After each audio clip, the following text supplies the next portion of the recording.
Namaste, my beautiful beings of light. Welcome back to my channel. Once again, my name is Jeanette, and I am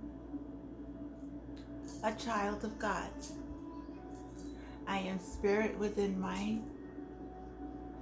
this human body, having a human experience, and I'm very thankful and very grateful. I want to say thank you, Father. Another day. I love you. Thank you for your love. Thank you for your protection. Thank you for your guidance. Thank you for the lessons. Thank you for the gifts that are keep opening. Thank you for the visions, the dreams that I receive. Thank you for showing me people who are my oppositions. Thank you for letting me speak the truth. Thank you for your guidance. Thank you for helping me be here, present at this day, at this time, to give these messages to the collective. Everything that I do it with pure intentions and with the purest heart, just like you, my Father. And I thank you. Please don't forget to subscribe and share and like if you're new to my channel. If you're my old subscribers, thank you for your support. Thank you for being here, for watching my videos, for your support. Thank you. I love you all. Any hoodoo, any voodoo, any magic, any moon magic that's going to go on, I send it back to you. I do not accept anything that is not for the highest good of my channel, of my energy, and the people here who are truly receiving the messages and the guidance for them to see within their own lives their oppositions, so that way they could awaken up to their spiritual path. I call in my archangels, my ascended masters, my galactic family, my deities, my spirit animals, my ancient ancestors of all cultures. Royalty, I love you. Anubis, Mayat, Isis, my dragons, Queen Nefertiti, Krishna, Buddha, Allah, whatever you call God, He's here, He's present, and I'm very thankful and very protective. I want to start off with a reading from, I was guided by Spirit to start the bhakti-yoga, the art of eternal love. So the page that I was guided to was page 24, which is number 6 in numerology, which is also, hold on one second.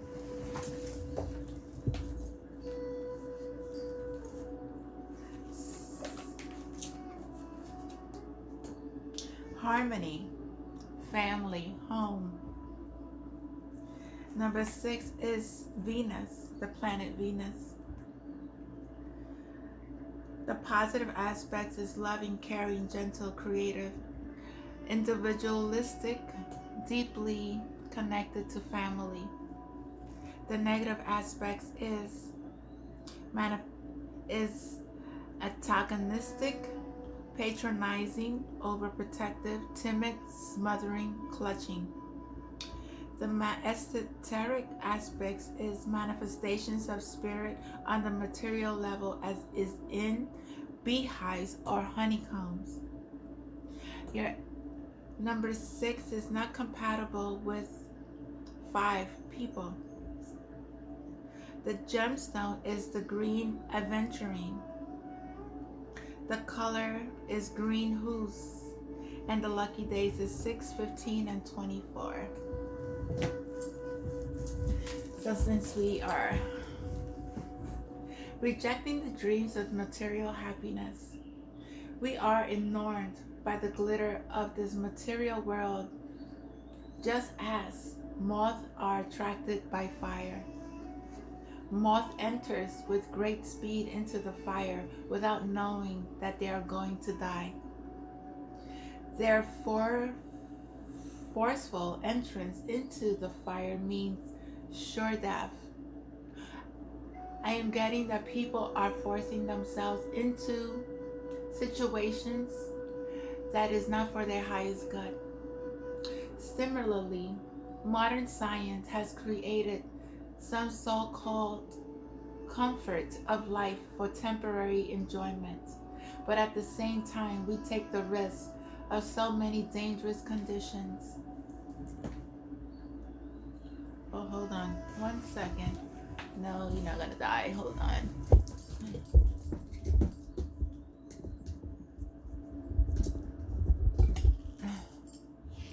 Okay.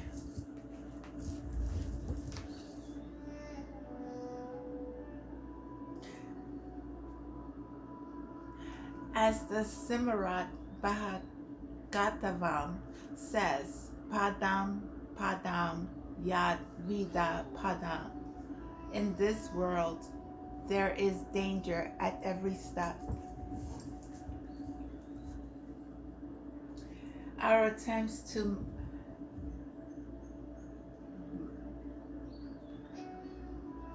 meditate discomfort are like the attempts of a laborer to get some relief when carrying a heavy burden.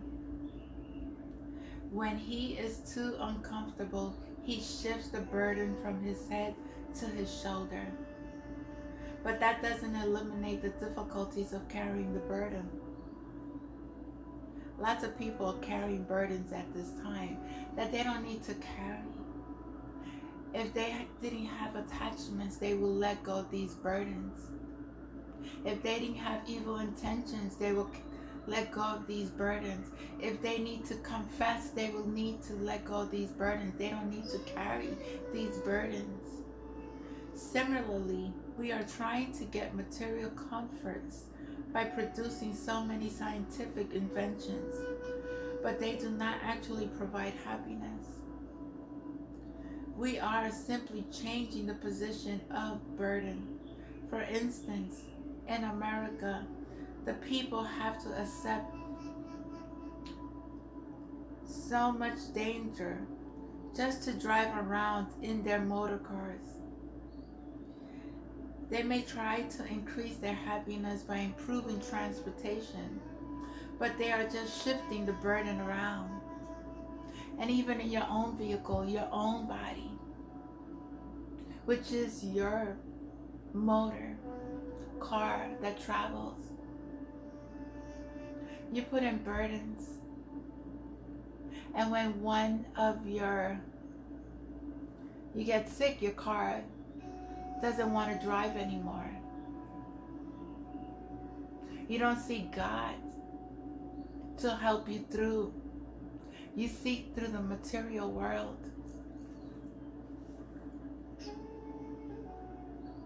They have so many cars that they have to construct more roads on highways. One on top of another, still they experience traffic congestion. Just like in your life, one situation after another situation. If you don't know how to declutter your life, you will be stuck in traffic.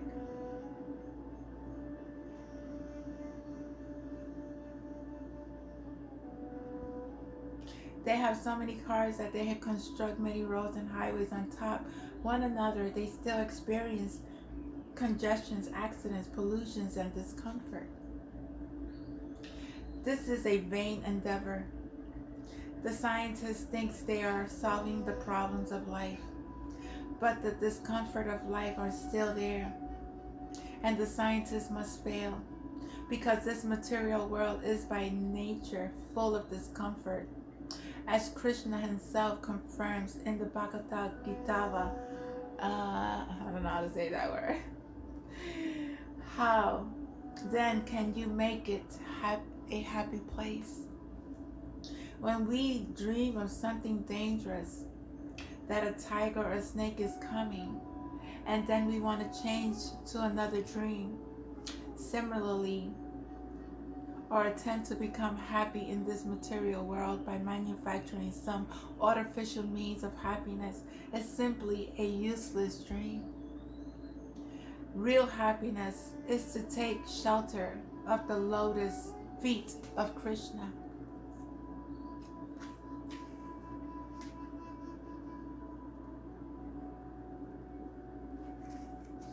These are some of his devotees.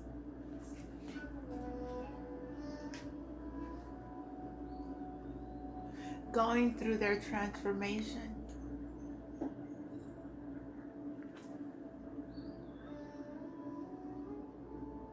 Choices that you make from birth to adulthood. I don't know if you can see it.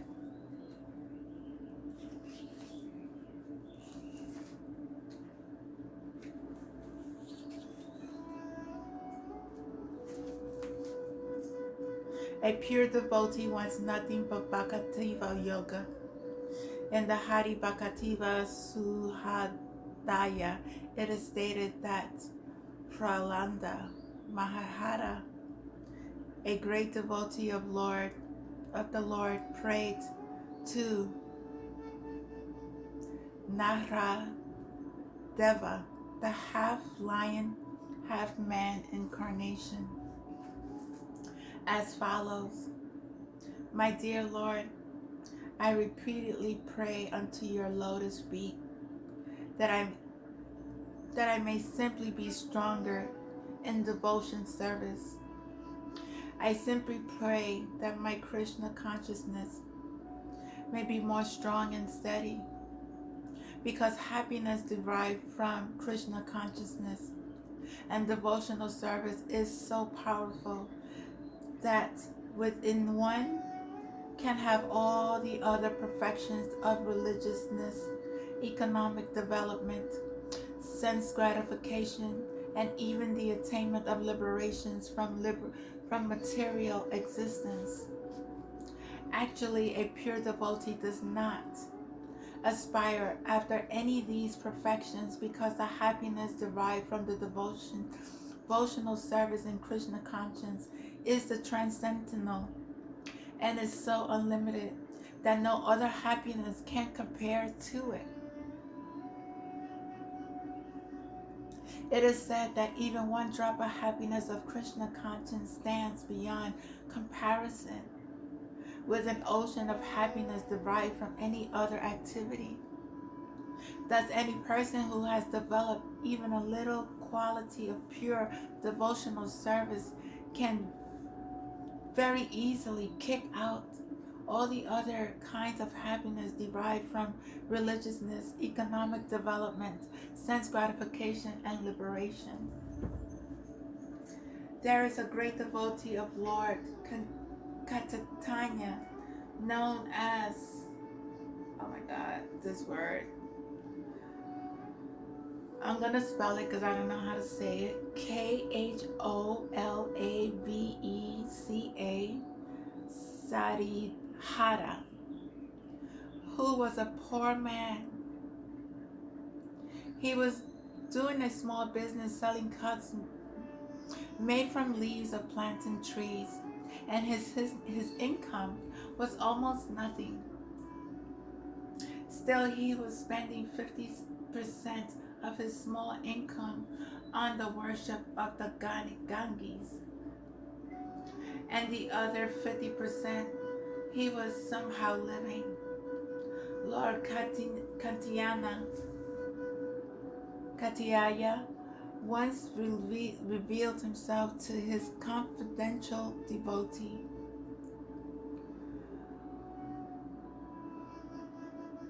I'm gonna try to say it. Kalabeka Sirahara, and offered him an ambulance he liked. But Sarihada informed the Lord that he did not want any material opulence. He was quite happy in his present position and wanted only to gain unflinching faith and devotion unto the lotus feet of Lord Katyayana. This is the position of pure devotees. If they can engage 24 hours each day in devotional service, they do not want anything else, not even the happiness of liberation, of becoming one with the Supreme.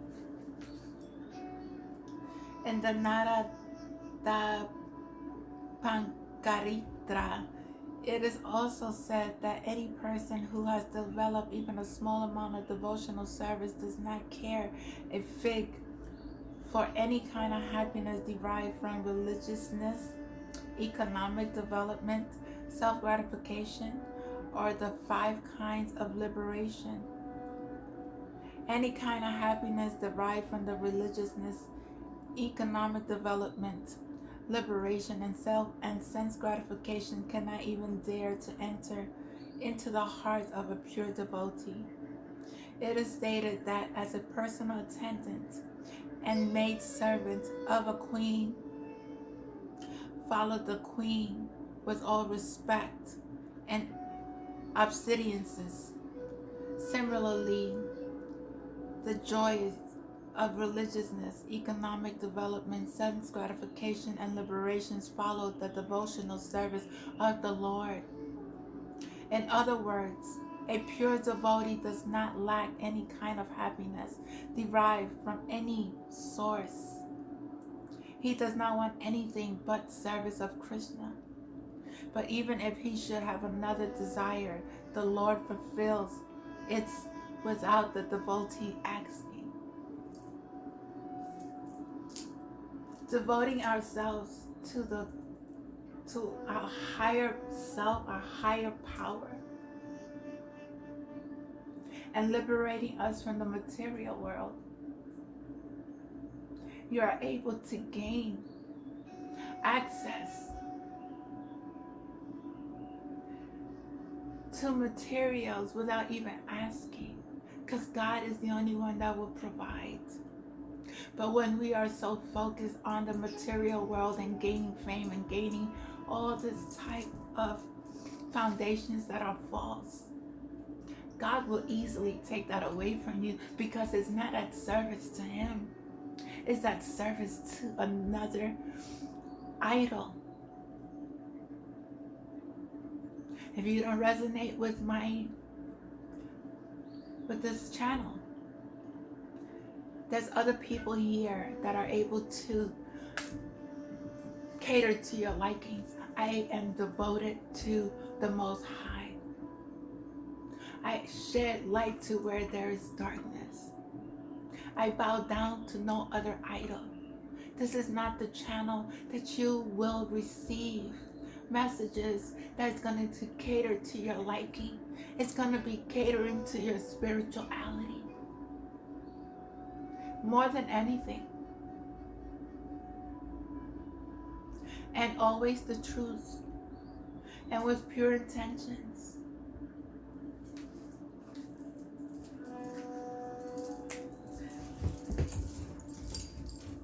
So, I think I'm going to read one more, and this will be part of the message for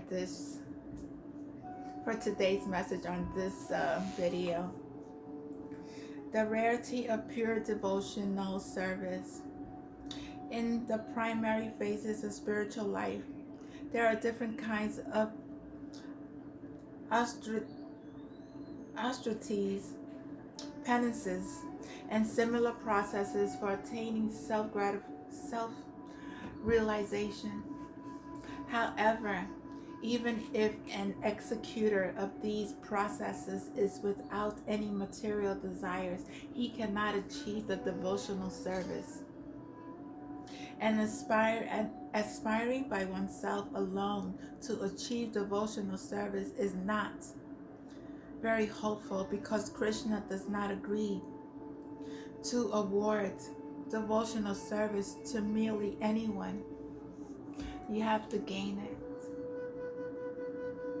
Krishna can easily offer personal material happiness or even liberation, but he does not agree very easily to award a person's engagement in his devotional service. Devotional service can be in fact be attained only through the mercy of pure devotee. In the Katayana Garidripma Mayahada, it is said that by mercy of the spiritual master who is a pure devotee, and by the pure mercy of Krishna, one can achieve the platform of devotional service. My life is devoted to service of others. I am not here to devote my service to myself. I am not here to gain material wealth. For those who know, for those who have businesses, if you're devoting yourself, devoting your business to serve self, your business is going to flop. There is no other way. The rarity of devotional service is also confirmed in the Tantra Satra, where Lord Shiva says to Sati, "My dear Sati, if one is a very fine philosopher analyzing the different processes of knowledge, he can achieve liberation from material entanglement by performance of the ritualistic sacrifices recommended in the Vedas. One can be elevated to the platform of pious activity and thereby enjoy the material comfort of life to the fullest extent. But all such endeavors can hardly offer anyone devotional service to the Lord, not even if one tries for it by such processes for many, many thousands of births. In the Sigma Bahitaka, I don't even know how to say this word, sorry, confirms that merely by personal efforts or by the instructions of higher authorities one cannot attain the stage of devotional service. One must become blessed by the dust of the lotus feet of a pure devotee who is completely freed from the contaminations of the material desires. One has to come into union with Christ consciousness and release everything that is not for their highest good. One has to rebirth itself all over again and become a pure devotee, a pure spirit of God, to be able to free themselves from the materialistic world and become in union with Christ consciousness, which is Krishna consciousness, which is the creator.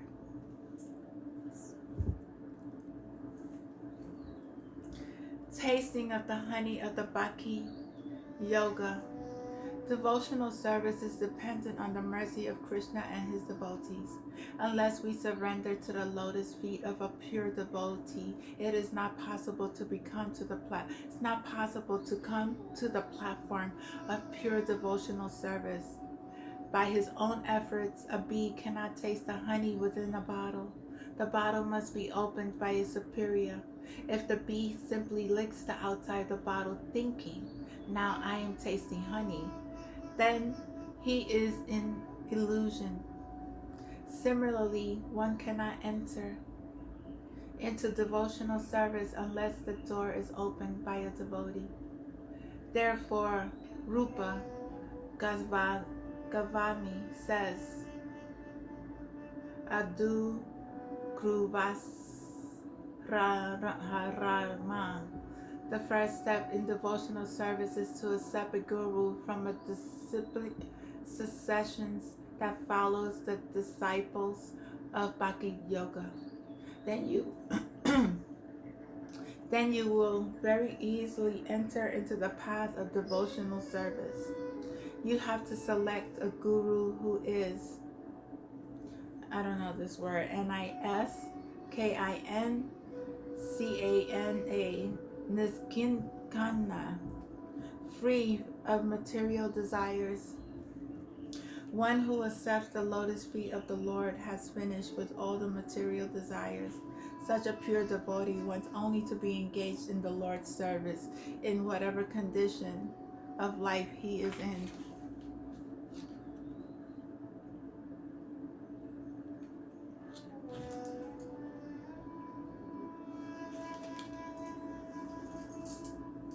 To be at service to God, you must let go of everything and start anew all over again. Rebirth yourself.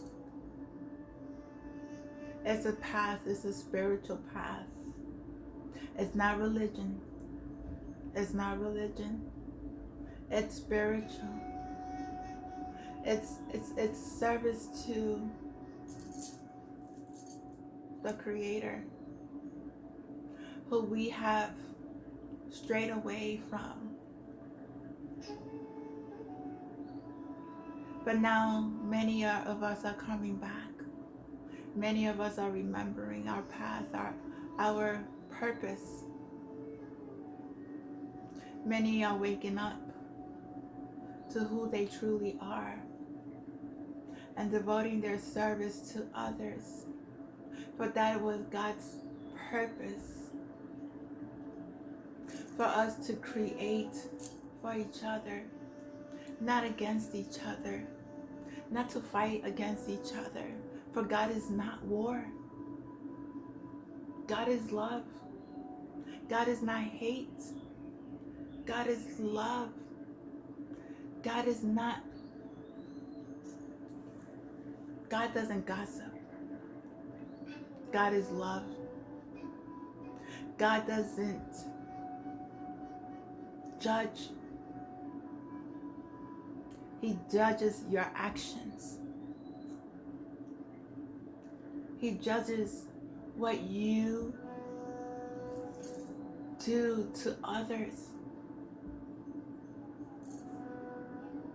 which He's the only one that could judge you. Nobody else.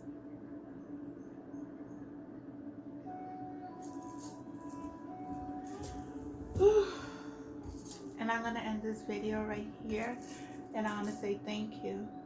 Thank you to my Lord, Shiva, Christ conscience, God, whatever you call Him, the Creator, the universe, Spirit, higher self.